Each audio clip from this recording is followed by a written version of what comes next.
What's up, guys? Welcome to my channel. We're gonna be doing some work on this Ram 3500 that I've got behind me. I got some plans for it. So first of all, we're gonna take care of some maintenance things on it, and then we can put on cool stuff later. So right now I've got let's see, I've got this coolant valve. There's usually a plastic one that comes on the truck and they start leaking. They're known to leak, so you replace them with these, and these are supposed to hold up a lot better. So I may put that on. It's got some clamps to go with it. I'm gonna be putting on transmission filters too. So what is this here?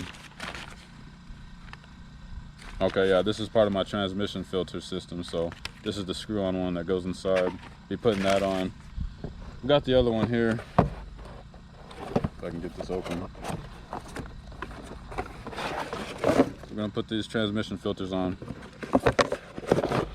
Got synthetic fluid Schaefer's. We're gonna use this. Lucas is good shit too, but we're gonna use this one. And also got a transmission pan, a larger transmission pan. It's a PPE transmission pan. Holds more fluids. Got these fins for cooling, and it's got a drain plug too, so anytime I service my transmission from here on out, I can just do drain and fills, which is, you don't have to drop the whole pan, so that's great.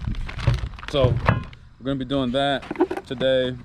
If we have time, we're gonna do the coolant too. We're gonna change out the coolant, and yeah, and I'm waiting on some other stuff to come too, so that'll be great. So let's get to it.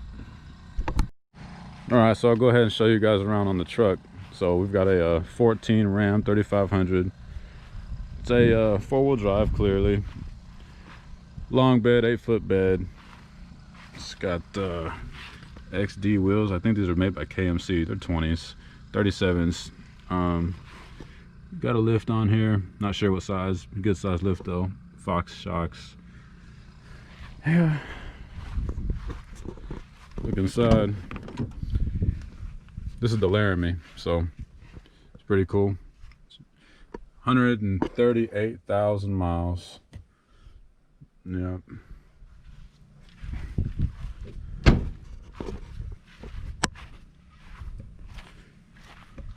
Got our steel bumpers on here.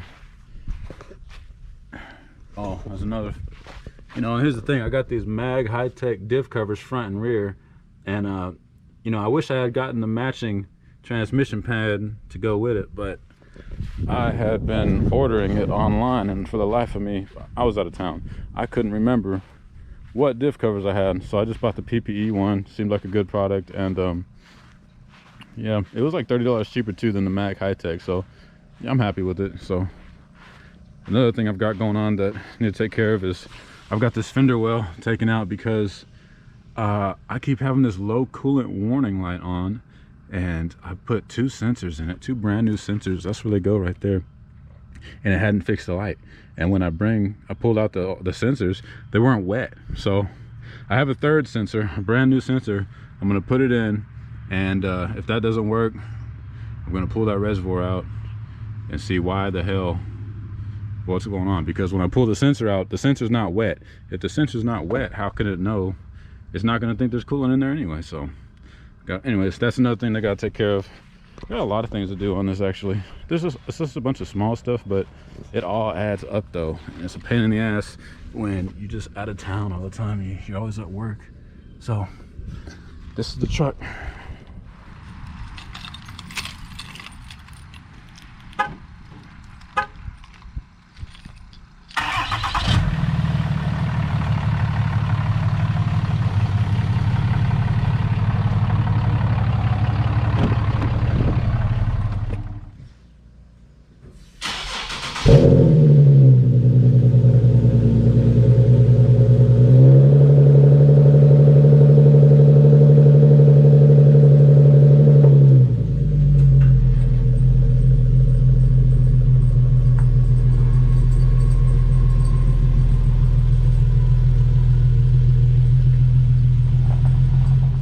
Okay, so we're gonna be taking out these 8mm bolts all the way around here. if I can. Damn dogs won't leave me alone. Get back. Back up. Back up.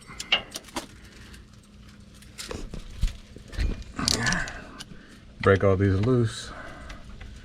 Go all the way around, break them loose. And then we'll hit the pan with the mallet. We'll tap on it with the mallet. Try not to make a mess. So after I get the pan all the way off, I'll show you guys that. All right, so as you can see, I've gotten all the bolts out, all these little 8mm bolts. I've taken them all out. What I'm actually gonna do is I'm gonna go put maybe 2 bolts back in it on one side, so that what happens is I'm gonna tap on it. I'm gonna tap on the transmission pan, and these 2 bolts are gonna hold it in. So instead of just the transmission pan falling everywhere, making a huge mess, I'm gonna try to minimize that by keeping 2 bolts in it and letting one side fall down, drain the fluid out as much as I can, and make the least amount of mess as possible. So I'm gonna go ahead and do that now. Oh, there it goes. There it goes.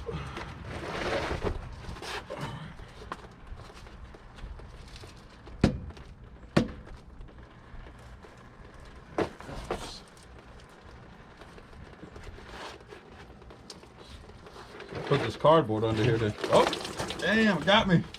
Ooh, got me.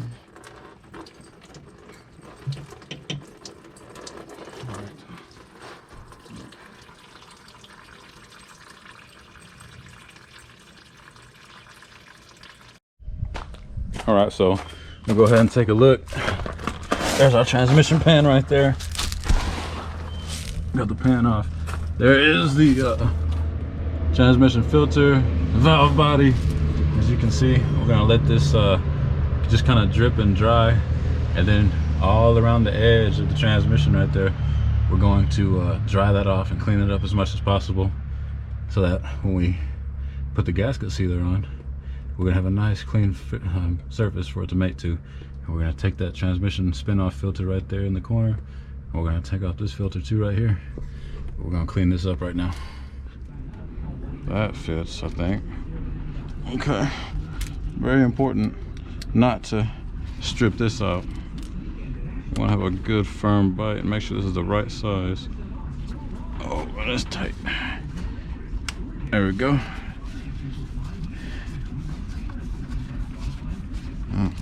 Pan over here. Don't lose that. So that should come out just like that. All over my hat. Holy cow. That thing was really tight.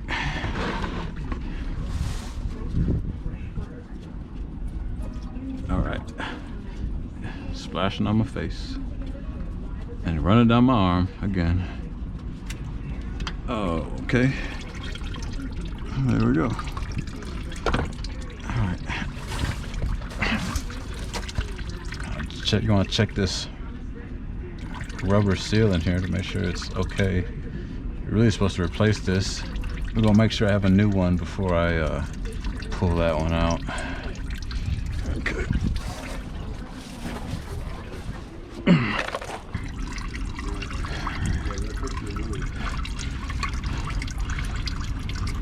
All right, so we'll go ahead and put this in place. Transmission fluid filter. And put this little bolt back in. All right. Oh.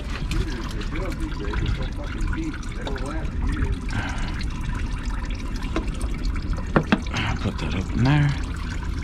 Bolt goes here.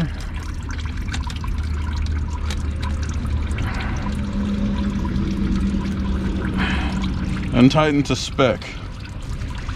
400 foot-pounds. I mean, 3,000 foot-inches, pound-inches. No, I don't know. Just make sure it's tight, but don't do it too tight, because this is aluminum and you'll break it off. Just, you know, just get it just tight enough. We're gonna take this tranny fluid, put it around this rubber seal, this O-ring right here. Put that around here. This way, when we go to remove this next time, it won't be so tight. So we can only hope. And this has been draining for at least 10 minutes, so we'll go ahead and put this back on.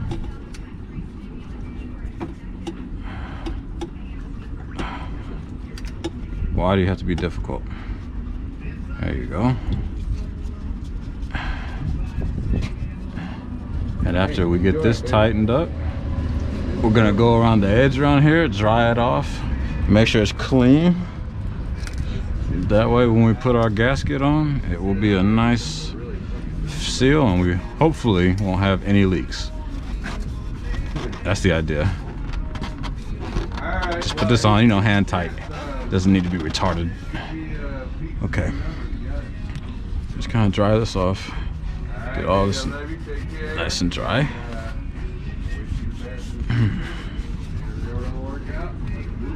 And around here.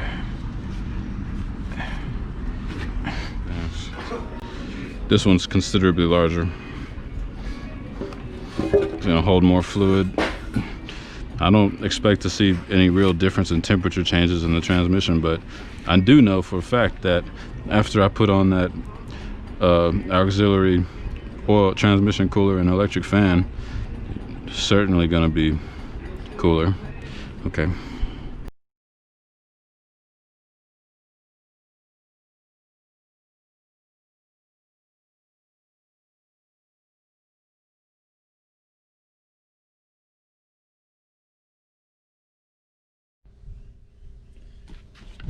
All right, guys, so it's the next day. What I ended up doing was letting the RTV cure for 24 hours before I put fluid in it, because I would really hate for there to be a leak because I didn't let it sit long enough and I didn't have nothing to do anyways. So, you know, let it sit for 24 hours, let it get a good full cure. Meanwhile, while I was waiting though, I had another shipment arrive. I've been waiting on this for a little minute now. Boom. So now we're adding our Schaefer's ATF. I expect that this is going to take 12 quarts, but we're going to start with 9 or 10 and see where our level's at. Okay, we're going to go take a trip. It's a short trip. That way we get the fluid ran through all of the transmission and just come right back and check the level.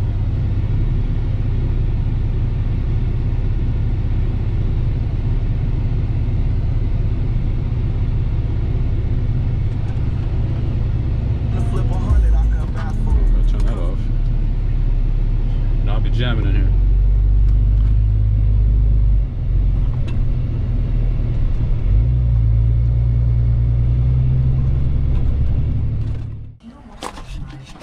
All right, so I put a total of 10 quarts in it, drove it around several miles, checked it. It's full now, so now we're on to another project and we have no leaks.